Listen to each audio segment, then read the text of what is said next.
Vamos a ver hoy día los versículos 1 al 5. Y yo quiero que usted vea, hermano, y quiero que se pregunte lo siguiente, hermano, si nosotros pudiéramos hacer una lista del por qué las personas dejan de congregarse. No estamos hablando de creyentes de tiempo, personas que llevan poco tiempo, eso no importa, sino por qué la gente deja de congregarse. ¿Cuáles serían las razones más populares que existirían, que la gente diría? Si usted piensa, quizás yo pensé en algunas, no sé si son esas, pero yo pensé quizás que en la iglesia hay muchos hipócritas, dirían algunos, otros dirían que en la iglesia me dañaron, o otros dirían que no necesitan la iglesia para ser salvos. Pudieran ser muchas de estas razones. Pero también hay una de ellas que yo pensé, la cual pienso yo personalmente que si alguien dijera esto de la iglesia, siento que sería la que quizás a mí más me incomodaría, tanto me dolería y me desafiaría dentro de ambas situaciones. Pero esta es la siguiente, y es que gente diga que en la iglesia están más interesados en juzgar que en ayudar. ¿Y por qué, hermano? Porque las iglesias son vistas de esa forma, hermano. Hay muchas personas que ven a la iglesia como un lugar donde más bien se entrega juicio a las personas más que amor y restauración. Y si usted vio, hermano, el mensaje del día de hoy se llama la iglesia, un lugar de restauración. Porque así tenemos que verlo, hermano. Así debe ser vista la iglesia, hermano. Porque la iglesia puede fallar en muchas cosas, somos pecadores. Pero, hermano, hay algo que no podemos perder de vista. ¿Cuál es nuestra misión? Nuestra misión, hermano, es ganar a todo el mundo para Cristo y edificar a los que han puesto su fe en Dios. Pero, hermano, sabe que quiero que guarde su lugar en Gálatas capítulo 6 y vamos a ir a Proverbios 14, versículo 4. Quiero que me acompañe ahí al libro de Proverbios. El libro de Proverbios capítulo 14, el versículo 4. Mire, quiero que vea este versículo porque vamos a interpretar lo que la sabiduría de Dios años antes del libro de Gálatas nos está diciendo. Proverbios 14, versículo 4. Dice, sin bueyes el granero está vacío, mas por la fuerza del buey hay abundancia de pan. Este pasaje nos dice, hermano, que qué valor tiene, qué importancia tiene un granero si no hay bueyes con los que trabajar. Y lo que nosotros podemos entender de esto, hermano, y aplicarlo a la iglesia, es de qué nos sirve la iglesia o estas cuatro paredes si no tenemos gente a la que estamos alcanzando. ¿De qué sirven los bueyes? ¿De qué sirve el granero si no hay bueyes? Va a estar vacío. De hecho, hermano, pudiéramos ir un poquito más allá. ¿Cómo sería la vestimenta de una persona que va a trabajar con bueyes en un granero? De seguro no sería como yo estoy vestido ahora. Quizás sería con un pantalón grueso, pero listo para ensuciar, quizás con una polera holgada para movimientos, con unos zapatos firmes en caso de que haya heno quizás ahí que pisar, y también con una gran disposición a ensuciarse y oler mal.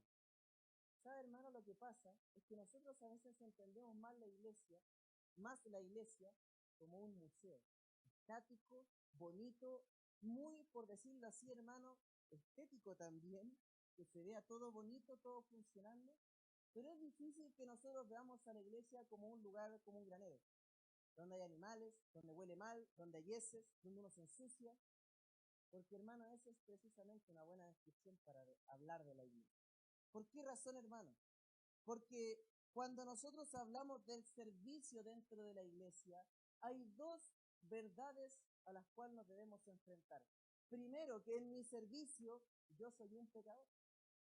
Yo me puedo equivocar. Yo puedo tener malas actitudes al servir, por eso debo mantenerlas a raya. Yo puedo pensar mal de algún hermano, pero también debo saber algo, y es que a las personas que sirvo también son pecadores. ¿Cómo nosotros debemos recibirnos dentro de la iglesia?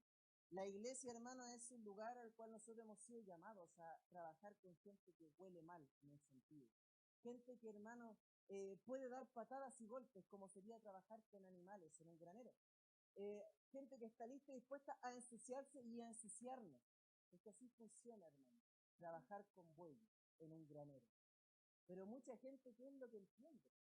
En la iglesia, no, este hermano no sirve porque este hermano tiene esta lucha, porque este hermano siempre hace esto, porque esta hermana siempre es así. Y la pregunta es, hermano, ¿cómo somos nosotros? ¿Qué dice la Biblia de nosotros? Y todos estamos dentro del granero. pero sin bueyes el granero no sirve para nada, porque está vacío, no guarda nada, no cuida ningún animal.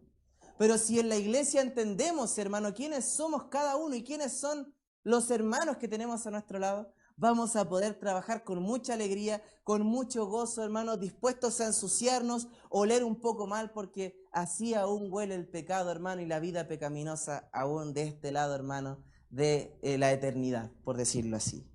Ahora, hermano, la iglesia debe ser un lugar de restauración, donde nos buscamos ayudar unos a otros y no juzgarnos, donde nos buscamos, hermano, tener esos sacrificios de ser necesarios para yo trabajar junto a mis hermanos.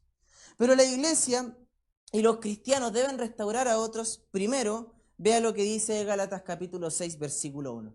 Dice, hermanos, si alguno fuere sorprendido en alguna falta, vosotros que sois espirituales, restauradle con espíritu de mansedumbre, considerándote a ti mismo, no sea que tú también seas tentado. Hermano, aquí lo que inicialmente nos dice el apóstol Pablo es que nosotros debemos restaurar a otros con una actitud de mansedumbre, pero él mismo describe cuál es esta actitud, y es considerándose a sí mismo un igual. No inferior, no superior, un igual. ¿De qué forma, hermano?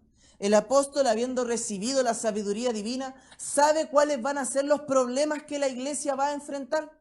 Y esos son los problemas, hermano, de cuando gente caiga en pecado, cuando gente tropiece, cuando gente se resbale. De hecho, hermano, la palabra original que se usa aquí para la palabra falta no habla de un pecado continuo, habla de una caída eventual en ese pecado, en esa falla, en ese error. No es, hermano, un camino mal que usted toma todos los días para ir a su trabajo. Es aquella oportunidad en que usted se perdió y no sabía dónde estaba y quizás estuvo en un camino incorrecto. Habla, hermano, así como de un vehículo que se resbala en una carretera que está helada o que patina en un sendero sinuoso. Entonces, hermano, el peligro de caer es algo que nosotros no debemos descuidar. Debemos estar siempre atentos, hermano, a no caer en nuestra vida espiritual, pero el punto principal de este pasaje no nos está hablando, hermano, de cómo nosotros debemos estar mirando cuando yo caigo, sino que debemos estar como yo miro al que cae, que está al lado mío. Por decirlo también, hermano, como vimos dos mensajes anteriores, el pasaje anterior que habla de la carne y habla del espíritu, sí nos está hablando de cómo nosotros evitamos caer y cómo estamos en el camino de Dios. Pero ahora, hermano, el apóstol nos dice ya, ¿y qué pasa si tú ves a un hermano caer? Si ves a un hermano que falla, si ves a un hermano pecar, ¿qué vas a hacer tú? Bueno, lo que tú debes hacer es comportarte de la siguiente forma. Debes considerarte un igual. Volvamos al problema general que está destruyendo la iglesia en Galacia. ¿Cuál es ese? Gente dice que la salvación no es solo por gracia, sino es salvación, gracia, más obras de la ley. Es gracia, es perdón gratuito de Dios, más, por decirlo así, practicar la circuncisión. También puede ser las fiestas judías, vestir como judío, practicar las leyes judías. Y Pablo dice no, porque Cristo es suficiente, no necesitamos nada más. Solo la predicación de Cristo va a salvar a una persona. Entonces, pero lo que estaba pasando es que esta gente estaba añadiendo una carga sobre otros. No estaban restaurando, estaban viendo el caer de las personas, el tropezar, el resbalarse, y no les traían de vuelta de regreso, sino que ponían más cargas sobre esta persona. Entonces se está diciendo, aquí está todo el problema. De hecho, hermano, eso es lo que el mismo Señor Jesús en su tiempo, si usted me acompaña a Mateo 23, hermano, Mateo 23, el versículo 4, lo que el Señor Jesús le dice a los fariseos es en el versículo 4 lo siguiente: porque atan cargas pesadas. Estoy en Mateo 23, el versículo 4. Porque atan cargas pesadas y difíciles de llevar y las ponen sobre los hombros de los hombres, pero ellos ni con un dedo quieren moverlas. Ellos estaban diciendo, hermanos, ustedes hagan esto, hermanos, ustedes hagan esto otro. Y dicen, ya, pero hermano, usted es fariseo. No, yo no. Entonces, hermano, había una falta de ejemplo, había una falta de práctica, porque ellos estaban tratando de mover la gente hacia un lugar donde ellos no habían caminado. Y esa no es la marca de un verdadero líder. Esa no es la marca de un verdadero siervo del Señor. Un verdadero siervo está impulsando a la gente donde él mismo está caminando. Anima a la gente a tomar los mismos sacrificios que él está tomando. No está hablando nada, por decirlo así, de su boca hacia afuera, sino que en su propia vida están estas decisiones.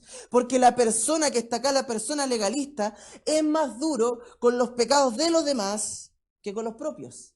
Pero el cristiano, el verdadero hijo de Dios, es más duro en juzgar su propio pecado que el de los otros. Porque está preocupado de qué, de su vida espiritual. Aquí la escritura, hermano, de hecho el apóstol Pablo no está hablando de ningún caso en específico. No está hablando de algún hermano en Galacia que pecó, no está hablando nada de eso. Sino que más bien está usando un caso hipotético de alguien que cae en una oportunidad. ¿Por qué, hermano? Porque no hay una mejor forma, quizás la haya, pero según el mismo apóstol, de revelar el corazón de una persona que cuando ve cómo cae otro en pecado. Revela el corazón, si es orgulloso, que diría, yo nunca haría eso, yo nunca permitía a mis hijos hacer esto, y a veces no saben todo lo que sus hijos han hecho por detrás. La gente dice, uy, yo no haría nunca eso a mi esposa, yo no haría nunca eso a mi esposo, y empieza a mirarse, a exaltarse cuando ve la falla de otro, en vez de buscar restaurar. Por eso, hermano, ¿cómo debemos reaccionar al pecado de otra persona? De hecho, eso pasó muchas veces. Si usted recordará en Juan 8, al Señor Jesús vienen mucha gente, incluidos los fariseos, con una mujer que estaba en adulterio. Y le dice, Señor Jesús, ¿qué hacemos? ¿La apiedramos? Porque la ley decía que debían apiedrar a una mujer y a un hombre que caía en adulterio. Ahora, si usted se pregunta por qué estaba pasando así, y la pregunta es que ellos no estaban aplicando la ley, sino que más bien querían simplemente atrapar en una pregunta a Jesús. Y Jesús le dice, el que esté libre de pecado, que lance la primera piedra que nunca llegó. ¿Por qué? Porque el pecado de todos era del mismo calibre. Pero ese es el corazón de un legalista. Mira el pecado de otro y dice, mira, el Señor lo va a traer juicio, el Señor lo va a castigar, ¿cómo se le ocurre? Y de repente, ¿y tu pecado? No, es que el mío no, ya estoy a cuentas con el Señor. Hermano, la persona y el verdadero cristiano quiere ayudar. Primero, ¿qué debemos saber, hermano? Que el mundo se goza en el pecado. Nosotros no es que no nos gocemos en la vida de la persona, que nos gocemos en su pecado, no estoy hablando de eso, sino que el Espíritu Santo nos lleva a restaurarlo. Y segundo, nuestro pensamiento nunca debe ser de venganza o de desprecio hacia una persona, sino buscar una oportunidad para ayudar. Hermano, ¿cuántas veces usted ha dicho de alguna persona, pero cuánto quizás voy a hablar con él? ¿Cuánto voy a hablar con mi hijo este tema? ¿Cuánto voy a hablar con mi hija este tema? Y uno dice, parece que ya no tiene caso, ya no tiene solución. Yo he hablado con mi hermano, he hablado con mi hermana, he hablado con este hermano, con esta hermana de la iglesia y parece que ya no tiene solución. Parece que este joven va a tener siempre el mismo problema. Parece que esta hermana siempre va a tener el mismo problema. Ahí viene la hermana, ahí viene el joven, ahí viene el hermano y viene la jovencita diciendo, pastor, hermano, hermana, una vez más caí en este pecado, ¿me puede ayudar? ¿Cuántas veces nosotros deberíamos extender la mano y restaurar a la persona? Todas las necesarias. A veces uno se pregunta eso. A veces yo mismo he dicho, hermano, pero ¿de qué sirve invertir tanto tiempo en X persona, en Y? Y después me digo, yo no soy quien para delimitar eso, porque es Dios. ¿Cómo sería si Dios pensara así de mí? Y me hubiera dicho, ya, desechado Fabián por este pecado. Fabián no sirve, fuera. Hermano, ¿cómo sería mi vida? Quizás dónde estaría, pero el Señor que extiende gracias, quiere restaurar, quiere traernos de vuelta, porque así es esta vida, hermano. Así estamos aún en esta vida.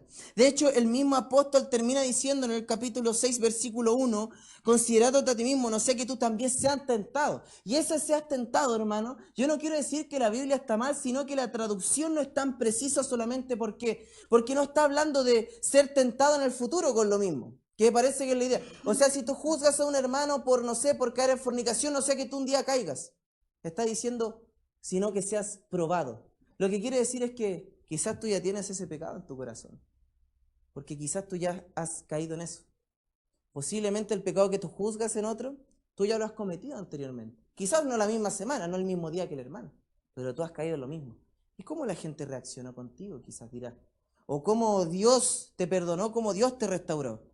Más bien significa seas probado, que alguien te halle en ese mismo pecado. Aquí de hecho se habla de aquellos hermanos que son espirituales. Si alguien es espiritual, hermano, por si acaso es alguien que camina en el espíritu. Y vimos eso la semana pasada. No hay que darle muchas vueltas, caminar en el espíritu. Pero una persona busca restaurar a un hermano. De hecho, esa palabra para restaurar se usaba en aquel tiempo, hermano, para hablar de un hueso roto, donde en aquellos años era un proceso más largo que incluso hoy en día, lo cual es un proceso difícil, duro y doloroso. Y dice, debemos restaurar, hermano, como un hueso roto. Puede tomar mucho tiempo. Puede tomar muchos meses, años incluso. Puede ser un proceso de mucha oración. Puede ser un proceso de mucho perdón. Pero debemos estar listos y dispuestos para servir a otros. Porque quizás yo puedo estar en la silla de él un día. Yo puedo estar en la silla de esa hermana un día. Yo no sé. Es por esa razón que Pablo terminó el capítulo 5, si usted me acompaña el versículo 26, diciendo, no nos hagamos vanagloriosos, irritándonos unos a otros, envidiándonos unos a otros, dice. ¿Y qué conexión tiene eso entre el fruto del Espíritu y la restauración de una persona que cae? No tiene mucho que ver, hermano, porque si hay arrogancia, si hay vanagloria, si hay, como dice acá, irritación, o sea, provocación, hermano, no vamos a querer restaurar a otra persona. Porque de una persona que envidiamos quizás su éxito, que envidiamos cómo lleva a su familia, que envidiamos las decisiones que toma, que envidiamos su talento, cuando caiga, nosotros no vamos a tener el deseo de restaurar. Simplemente vamos a mirar y vamos a apuntar. Si nosotros somos provocadores, vamos a estar cada vez recordando a las personas sus pecados. Y como dice también, si nosotros somos vanagloriosos, ¿qué hacemos? Nos enaltecemos cuando vemos a otra persona caer. Por eso dice, no hagan eso ustedes, restauren. Ustedes siendo espirituales, practiquen los frutos del Espíritu como el amor mismo. Practiquen este fruto del Espíritu. Por eso, hermano, el creyente siempre debe buscar restaurar con mansedumbre y amor, mientras una persona legalista va a tener una actitud de orgullo y condenación.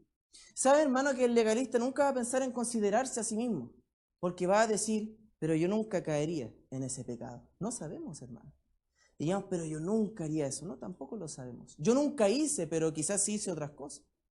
Pero hermano, el creyente verdadero que vive en el poder del Espíritu sabe lo que dice 1 Corintios 10:12. Que dice, mirad, que el que esté firme, que no caiga. Porque si yo me creo estar muy firme, ahí parece ser que el enemigo me va a atacar. Porque si yo me creo estar firme, entonces estoy débil verdaderamente. Porque somos débiles y necesitamos de Cristo. Nosotros necesitamos una actitud de humildad, porque debemos darnos cuenta de nuestra propia debilidad. Ahora también la Escritura, sí, hermano, debemos saber que no es necesario para mí caer en el mismo pecado del hermano que tropieza para considerarme un igual. Pero, ¿qué pasa si no lo hago? Quizás Dios me juzgue o los hermanos después me juzguen por mis propias acciones, por las de mi familia. Porque yo voy a ser duro con el hijo de otros, con la hija de otros.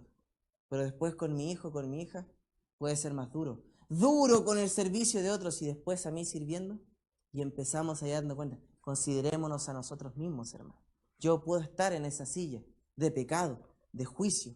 Pero ¿qué dice un verdadero hijo de Dios? Dice, bueno, quizás el hermano cayó en algo que yo nunca caí. Quizás el hermano pecó en algo que ni siquiera ha pasado por mi mente. Pero ¿a quién damos gloria con esto? No a nosotros. Debemos decir, por la gracia de Dios. Si no fuera por su gracia, por su amor, yo no estaría en ese lugar. O yo estaría, mejor dicho, en ese lugar. De considerarse uno mismo es eso. Decir, quizá hay un hermano que cometió un pecado duro, que engañó a su esposo, una hermana que engañó a su esposo. Y nosotros diríamos, yo nunca haría eso, ni siquiera se me ha pasado por la mente hacer eso. Hermano, qué bendición, pero no es para nuestra gloria, decir, por la gracia de Dios estamos en este camino y vamos a ayudar a nuestro hermano, vamos a ayudar a ese matrimonio, vamos a ayudar a nuestros hermanos a ser restaurados en esto. Pero no apuntar, hermano, no apuntar a otro porque no sabemos, hermano, eso es una actitud de orgullo. Pero veamos algo más, hermano. ¿Cómo debemos restaurar, hermano? Primero, me considero igual. Si no he caído en su pecado, primero debo saber, por la gracia de Dios ha sido. Vamos a restaurar al hermano. Versículos 2 y 3 dice, sobrellevad los unos las cargas de los otros y cumplid así la ley de Cristo. Porque el que se cree ser algo, no siendo nada, a sí mismo se engaña. Aquí, hermano, cuando nosotros vemos a alguien pecar, primero, nos consideramos a nosotros, yo pudiera estar en ese mismo lugar, si no fuera por la gracia de Dios. O quizá yo puedo decir, yo he estado en esa situación, en esa posición. Pero si no, o sí, hay algo que debemos hacer, debemos sobrellevar la carga. Debemos sobrellevar la carga de la persona. Debemos llevar las cargas espirituales de los otros ayudándonos en nuestras luchas espirituales. Deberíamos tener esa comunión, esas conversaciones entre nosotros, porque si alguno tropieza, el verdadero cristiano va a ayudar que se ponga de pie otra vez. La corrección del hermano no es a modo de castigo, sino de un remedio a su alma. Y si no nos damos cuenta, hermanos, si vemos a un cristiano caer, decimos, uy, yo podría haber estado en la misma situación. Es necesario mucho amor y mucho valor, hermano, porque el Señor Jesucristo mismo dijo que iban a venir tropiezos, eso lo dice en Lucas 14. Dice que van a venir tropiezos. ¿Y por qué es un poco difícil sobrellevar la carga de otros? Porque implica lo que dice Mateo 7:1 al 5, que usted sabe, donde dice que debemos mirar primero la viga que hay en nuestro ojo y luego tratar la paja que está en el ojo de mi hermano. Tengo que haber sacado aquella cosa que está en mi vida, aquellos pecados, para yo poder llevar la paja de otro. Pero una persona legalista, debemos saber, no tiene ningún interés en ganar a un hermano caído. Una persona que tiene al Espíritu quiere ganar al hermano. No simplemente quiere ayudarlo, sino ganarle, traerle de regreso, traerle de vuelta a casa. Pero el llamado, hermano, es sobrellevar la carga cada uno a los otros, ayudando a los hermanos. ¿Cómo podemos estar sirviendo a los hermanos si no estamos orando por ellos, por su vida espiritual? Si no estamos ayudando con espíritu de mansedumbre a los demás, ¿cómo los estamos sirviendo? ¿Cómo estamos sobrellevando sus cargas si no hay oración por los demás? Si no hay ese servicio, si no hay ese perdón, si no hay ese amor, y solo cuando hay ese juicio hacia otros. Por eso, hermano, nosotros debemos llevar la carga. Si se da cuenta, hermano, el versículo 2 dice, ya, ¿saben qué, hermano? Ya considérense que ustedes pueden caer en pecado, que ustedes pudieran, si no fuera por la gracia de Dios, pueden ser probados, pueden caer perfectos, sean espirituales, restauran al hermano. Y el versículo 2 nos dice, y después de eso hagan como que nada pasó. Si para qué vamos a seguir hablando del tema. No dice eso la palabra. Dice sobrellevar la carga. ¿Por qué? Porque el pecado es una carga, hermano. Porque el pecado no es algo que no importa. Porque el pecado no es cualquier cosa. Porque el pecado no es algo que debemos mirar. Sí, no importa. Si el hermano ya dijo que estaba arrepentido, no sabemos, pero si ya pasó, ¿para qué vamos a entrar tanto? Si es tan incómodo. No dice eso la palabra, hermano, porque el pecado es serio. La restauración, hermano, implica que el pecado es muy importante y que el pecado es destructivo a la vida de las personas. Por eso necesitamos restaurarle. Por eso necesitamos poner nuestra atención en ellos. Necesitamos cuidar a los hermanos que se están alejando. Porque debemos sobrellevar sus cargas espirituales. Debemos ayudar a los hermanos. Porque de nuevo, pudiéramos estar nosotros en ese lugar. Pero no dice, hermano, no importa, hagan como que no pasó nada, el pecado da lo mismo. No importa, dice Pablo, si ya pasó. No, dice, sobrelleven la carga uno del otro. No sea, por decirlo así, que yo mismo pudiese estarme engañando. De hecho, el apóstol dice que si sobrellevamos la carga de otros, vamos a cumplir la ley de Cristo. Y si usted se fija, hermano, ¿por qué llevar la carga de otros tuviera que ver con llevar la ley de Cristo? ¿Qué significado tiene eso?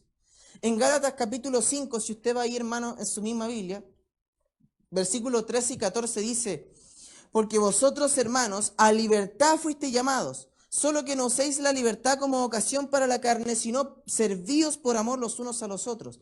Porque toda la ley en esta sola palabra se cumple. Amarás a tu prójimo como a ti mismo. Entonces, hermano, lo que nos está diciendo es que cuando yo busco restaurar, cuando yo digo, hermano, yo le voy a ayudar a salir de esto, debemos saber que el amor cubre la multitud de las fallas y del pecado. Hermano, nosotros estamos cumpliendo la ley porque estamos amando a nuestro hermano. Juzgarlo no es amar, hermano. Y ahí pudiéramos entrar a hablar, hermano, de todo lo que significa juzgar bien y juzgar mal, pero eso da para otro mensaje. Pero, hermano, aquí lo importante es buscar restaurar a la persona, llevar su carga, estar con él, sobrellevarlo, o sea que estoy al lado de él, caminando, diciendo, hermano, tu pecado ha sido duro, hermano, tu pecado ha sido fuerte, hermano, tu pecado ha sido algo destructivo, hermano, tu pecado hizo mucho daño a este otro hermano, a tu esposa, a tus hijos hizo mucho daño este pecado. Pero vamos a salir adelante. No vamos a patearte en el suelo, pero es la realidad. Es lo que tú has hecho. Necesitamos salir adelante. El verdadero amor de Dios nos lleva a humillarnos en nuestro pecado. No a olvidarlo, sino a humillarnos en nuestro pecado, pero para perdonarlo. Así nosotros debemos perdonar a otros. Así, hermanos, si podemos nosotros resumir estos dos versículos es, sobrelleven la carga de otros y al hacerlo esto están siguiendo las pisadas de Cristo, quien llevó sus propias cargas. Pero vamos a ver un último punto, hermano, que parece contradictorio a este punto que recién vimos. Versículo 4 y 5 dice, así que cada uno someta a prueba su propia obra y entonces tendrá motivo de gloriarse solo respecto de sí mismo y no en otro. Porque cada uno llevará su propia carga. Los que deben restaurar a los hermanos son los espirituales, por supuesto, con mansedumbre, con humildad. Perfecto. Pero el apóstol pasó a decir, sobrelleve la carga uno de los otros, ahora a decir que cada uno tiene que llevar su propia carga, hermano. Y uno se pregunta cómo, Entonces, ¿qué me estás queriendo decir Pablo con esta frase? Porque personalmente, hermano, leyendo, no la entiendo. No entiendo qué quiere decir el apóstol Pablo, pero para eso debemos estudiar la palabra. Y si usted, hermano, notará, si usted busca en un diccionario, la primera palabra que usa en el original el apóstol Pablo para hablar de carga es una palabra que se usa, hermano, para transportar cargas pesadas. En aquellos años a través de un barco, de algún tipo de elemento que yo no puedo llevar solo. Pero luego cuando dice cada uno lleve su propia carga, habla de como una mochila militar. Está diciendo cada uno lleve su propia carga, lo que necesita para el viaje, lo que necesita para pelear. Entonces está hablando de dos ámbitos distintos. Todos como cristianos llevamos la carga del pecado que aún está en nosotros. En la iglesia, cuando vemos a un hermano caer, lo restauramos, lo perdonamos, tratamos de que regrese, no queremos que se aleje. Estamos orando por la santidad de la iglesia, estamos orando velamos por eso, cortando y no escuchando la murmuración, no murmurando obviamente, perdonando, siendo humilde, siendo manso, siendo siervos dentro de la iglesia, hermano, la forma en que nosotros cuidamos, por decirlo así, de alejarnos al pecado. Pero luego dice, cada uno tiene que llevar su propia carga de sus responsabilidades. Y esta es una palabra muy interesante, hermano, porque no es algo específico lo que nos está diciendo. ¿Qué significa la carga que yo debo llevar? Que cada persona debe someter su propia prueba, su propia obra, su propia vida a la luz de Dios, a la luz de la voluntad de Dios, y no compararla con otros porque la meta es Cristo. No ser un poco mejor que los demás, porque en el cristianismo, hermano, no hay lugar para la competencia unos con otros. A veces nosotros para describir nuestra vida espiritual usamos frases como el mejor o la mejor, o incluso la iglesia a veces la mejor o el mejor el servicio, pero ¿mejor que quién, hermano? Sí es mejor que nosotros, por supuesto, pero a veces lo hablamos hacia otras personas. Aquí cuando dice que cada uno se gloría ¿qué? Respecto a lo que Dios está haciendo en cada uno. En Gálatas 6:14 dice, pero lejos esté de mí gloriarme, sino en la cruz de nuestro Señor Jesucristo, porque en el mundo me es crucificado a mí y yo al mundo. La vanagloria se debe reprender, cada uno debe evitarla. Es necesario comparar nuestros logros no con nuestros semejantes, sino con Cristo. Cada uno debe hacer su propio examen, hermano.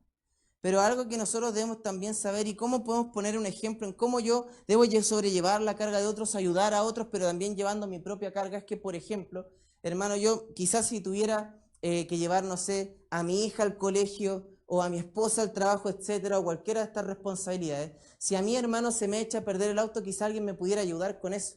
Me pudiera ayudar y decir, hermano, yo le ayudo.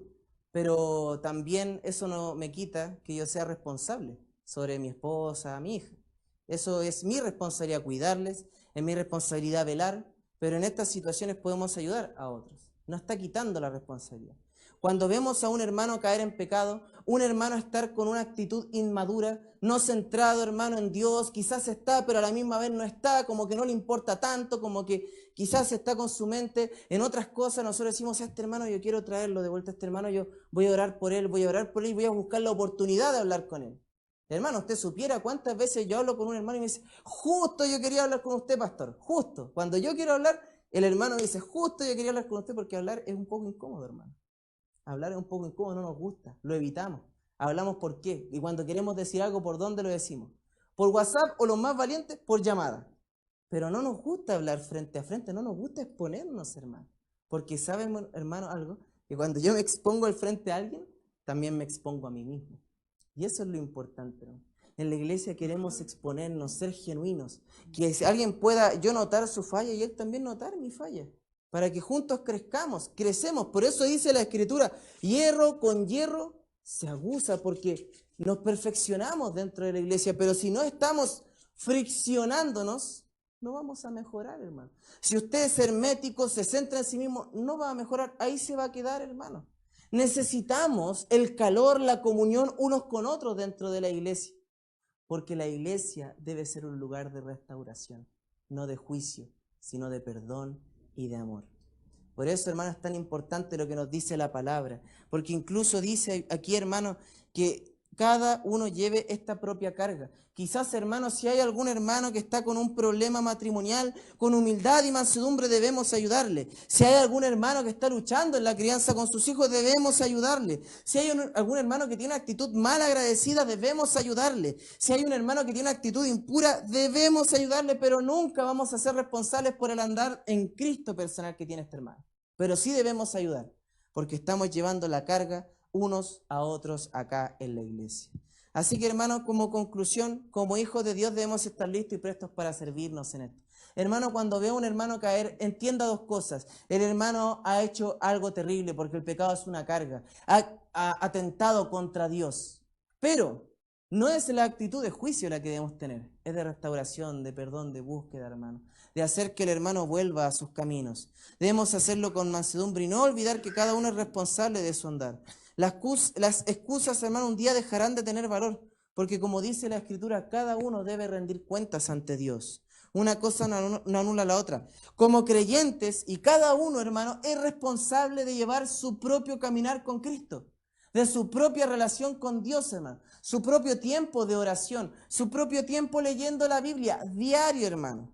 Pero también como iglesia y hermanos espirituales, somos responsables de aquellos que han caído en pecado con el firme propósito de restaurarle.